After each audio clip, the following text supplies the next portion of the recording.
अजीब बात है ना, एक पूरी नेटफ्लिक्स सीरीज़ वीकेंड में ख़त्म करना मुश्किल नहीं लगता। सोशल मीडिया पर घंटों स्क्रॉल करना भी मुश्किल नहीं लगता, लेकिन रोज़ 20 मिनट एक्सरसाइज करना मुश्किल लगता है।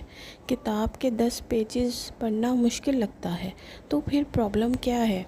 क्या हम वाकई लेज़ी हैं, या फिर हमारा ब्रेन कुछ इस तरह डिज़ाइन हुआ है कि वो हमें कंसिस्टेंसी से दूर रखता है?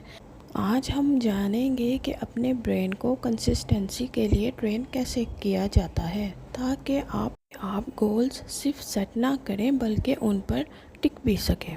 Your brain in loves identity.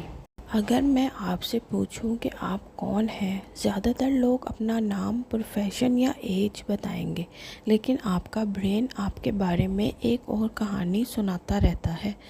मैं लेज़ी हूँ, मैं डिसिप्लिन नहीं, मैं कभी कंसिस्टेंसी मेंटेन नहीं कर सकती, और धीरे धीरे ये सेंटेंस सच लगने लगते हैं। स्कूल टीचर ने एक एक्सपेरिमेंट किया था। दो स्टूडेंट्स को एक ही पज़ल दी गई। एक ग्रुप को कहा गया तुम स्मार्ट हो, दूसरे ग्रुप को कहा गया तुम मेहनती हो। कुछ हफ्तों बाद मेहनती वाले स्टूडेंट्स मुश्किल टास्क को ज़्यादा देर तक करते रहे। क्यों? क्योंकि उनकी आइडेंटिटी एफर्ट के साथ जुड़ी हुई थी। ये चीज़ आपकी ज़िंदगी में भी होती है। जब आप कहते हो मुझे एक्सरसाइज करनी है, तो ब्रेन उसे एक टास्क समझता है। लेकिन जब आप कहते हो मैं अपनी हेल्थ का ख्याल रखने वाली इंसान हूँ, तो ब्रेन उस आइडेंटिटी को मेंटेन करना चाहता है। इसीलिए कंसिस्टेंसी की शुरुआत हैबिट से नहीं, आइडेंटिटी से होती है। खुद से ये मत पूछिए कि मुझे क्या हासिल करना है, खुद से ये पूछिए कि मुझे किस तरह का इंसान बनना है। The starting problem. अक्सर लोग डिसिप्लिन की कमी की वजह से फेल नहीं होते, वो शुरू ही इस तरह करते हैं कि फेल होना ऑलमोस्ट तय होता है। एक स्टूडेंट था जो रोज़ 4 घंटे स्टडी करने का टारगेट रखता था। पहले दिन सब ठीक, दूसरे दिन भी ठीक, तीसरे दिन थकावट, चौथे दिन ब्रेक, पांचवें दिन प्लान ख़त्म। फिर उसने कुछ अजीब किया, उसने टारगेट बदल दिया। अब उसका गोल सिर्फ ये था कि रोज़ किताब खोलकर 5 मिनट बैठेगा, सिर्फ 5 मिनट। पहले हफ्ते उसने इसी रूल को फॉलो किया। कुछ दिन बाद वो 5 मिनट 15 मिनट बन गए, फिर 30, फिर 1 घंटा, और उसे खुद पता नहीं चला कि कंसिस्टेंसी कब उसकी पर्सनैलिटी का हिस्सा बन गई। यहाँ एक इम्पॉर्टेंट बात समझिए, आपका ब्रेन बड़े काम से नहीं डरता, आपका ब्रेन शुरू करने से डरता है। इसीलिए जब भी कोई नई हैबिट शुरू करो, उसे इतना छोटा बना दो कि मना करना मुश्किल हो जाए। एक पुशअप, एक पेज, 5 मिनट, बस इतना ही। Remove the hidden obstacles. अगर सुबह रनिंग इतनी अच्छी चीज़ है, तो लोग उसे अवॉइड क्यों करते हैं? हर हैबिट के रास्ते में इनविजिबल ऑब्स्टेकल्स होते हैं। शूज़ ढूंढो, कपड़े निकालो, फ़ोन साइड रखो, तैयार हो। ब्रेन कहता है रहने दो, कल देख लेंगे।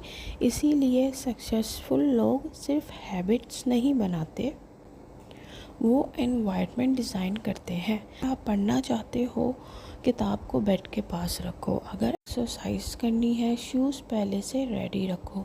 अगर फ़ोन कम यूज़ करना है, उसे दूसरे कमरे में चार्ज पर लगाओ। एक इंटरेस्टिंग बात यह है कि इंसान अक्सर अपनी विल पावर को ओवर एस्टिमेट करता है और एनवायरनमेंट की पावर को under estimate.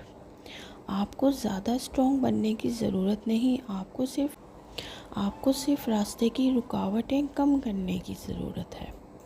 Y social media always wins. आपने सोचा कि इंस्टाग्राम खोलना मुश्किल क्यों नहीं लगता, लेकिन काम शुरू करना मुश्किल लगता है, क्योंकि सोशल मीडिया आपके ब्रेन को हर सेकंड रिवॉर्ड देता है। एक रील, एक फ़नी वीडियो, एक नोटिफिकेशन, एक और स्क्रॉल, हर चीज़ डोपामिन देती है, और ब्रेन डोपामिन को पसंद करता है। प्रॉब्लम ये है कि real life achievements instant reward नहीं देती। आज एक्सरसाइज करो, रिज़ल्ट महीनों बाद। आज स्किल सीखो, फ़ायदा शायद साल बाद। ब्रेन इतना इंतज़ार पसंद नहीं करता, इसीलिए हमें रिवॉर्ड सिस्टम खुद बनाना पड़ता है। हर दिन जब आप अपनी हैबिट कंप्लीट करो, उसे ट्रैक करो, कैलेंडर पर मार्क लगाओ, चेकलिस्ट कंप्लीट करो, प्रोग्रेस नोट करो।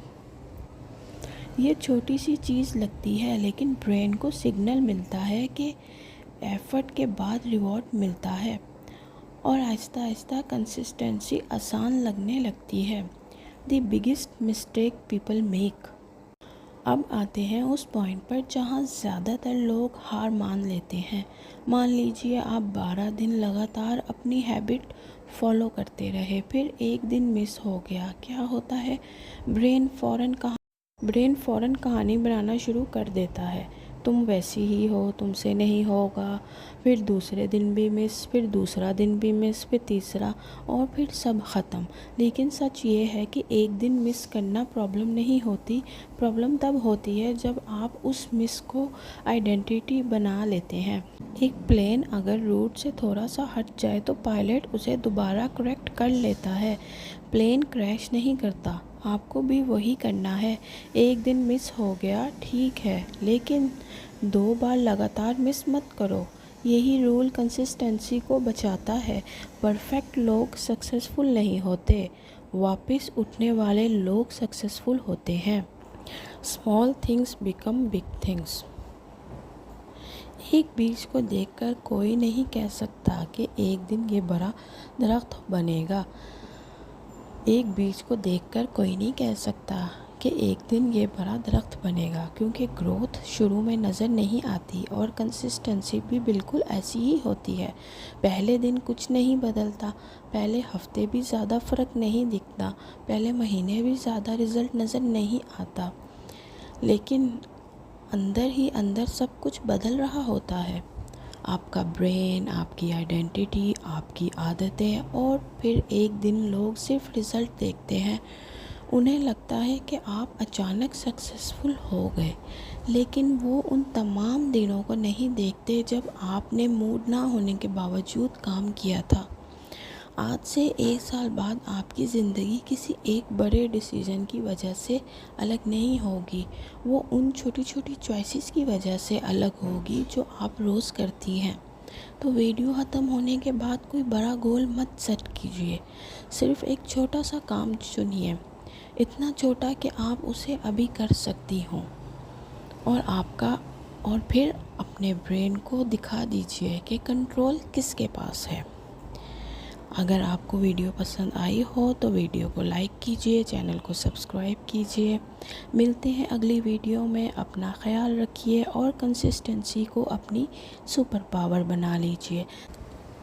तब तक के लिए बाय बाय।